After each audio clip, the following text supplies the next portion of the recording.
Good morning, everyone, and welcome to the PivotBoss pre-market video for Wednesday, September 19th, 2018. Happy hump day, everyone. Let's take a look here at the ES. Right now, the ES has been trending up. It continues to trend up, very bullish. Again, very quickly returning back toward highs. An outside day to the upside yesterday, so that was a bullish outside day up, where price took out the previous low and closed above the previous high. That's a very bullish type of pattern. Usually when you have that strong thrusting pattern here, something like this, you tend to see more upside pretty quickly. This market appears very strong, but that doesn't mean we can't see some sort of pullback still. How far do we pull back? We could theoretically get all the way back to 2,900 and still be a great buy today. And we could even see some sort of shakeout leg that takes out even more lows and still be a great buy overall. This market continues to trend up.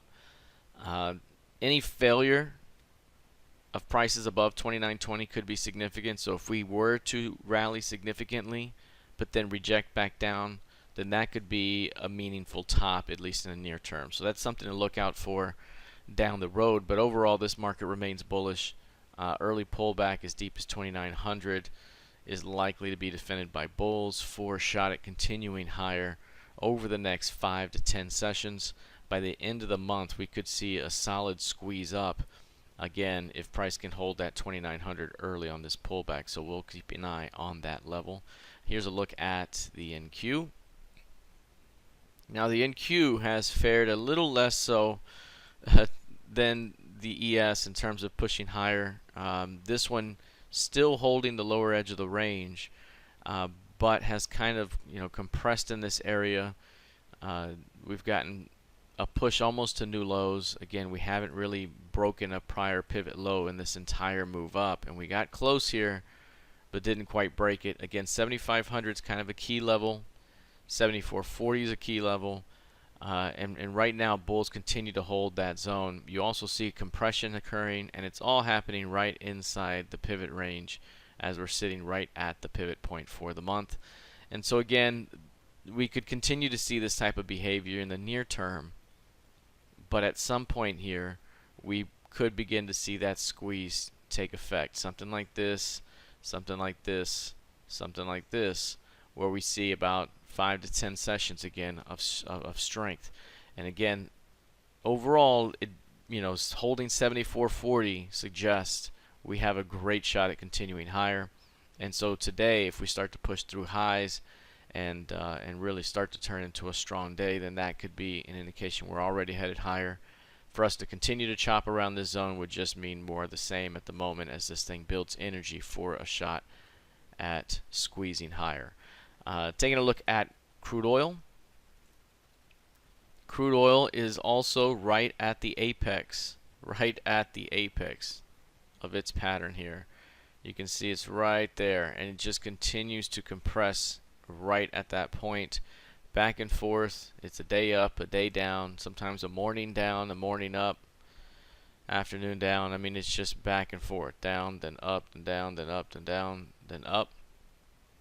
And this, again, the way we've held here suggests that we likely push back down again.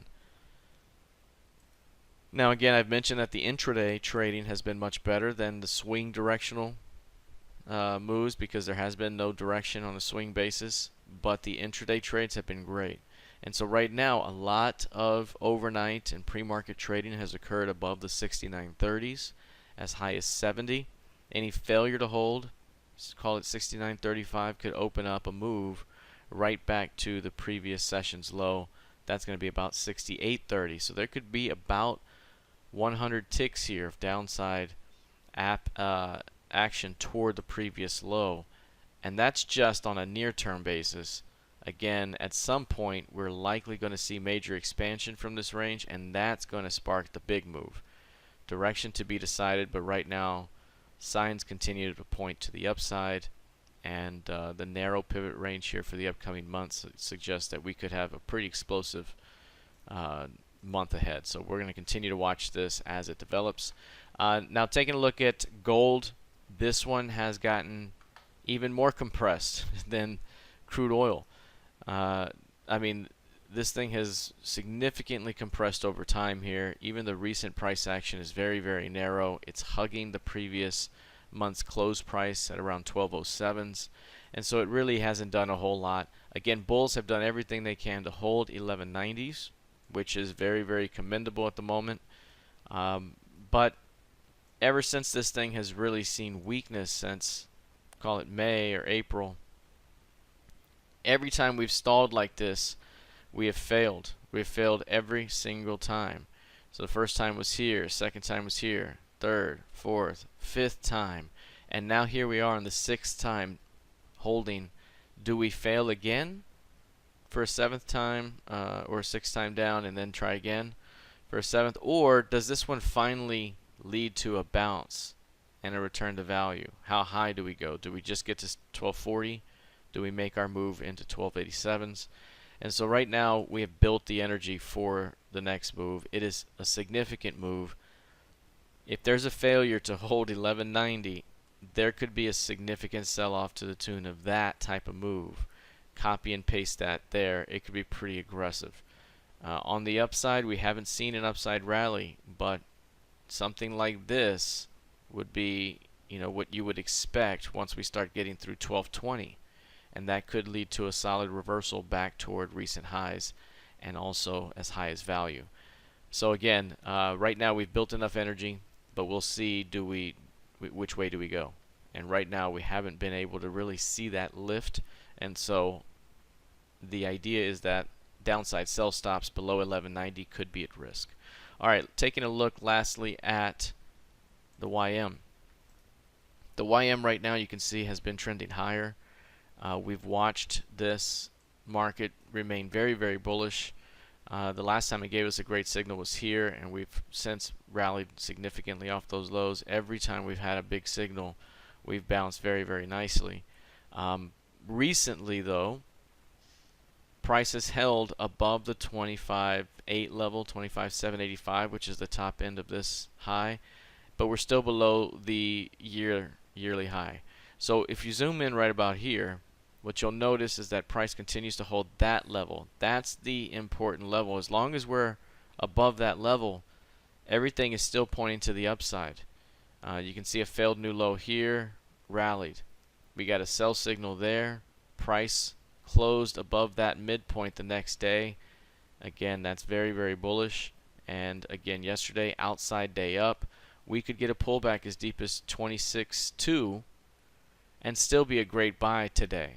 And so while we may see some sort of counter trend move early on in the day, again, any pullback could be a great buy for this thing to continue trending up.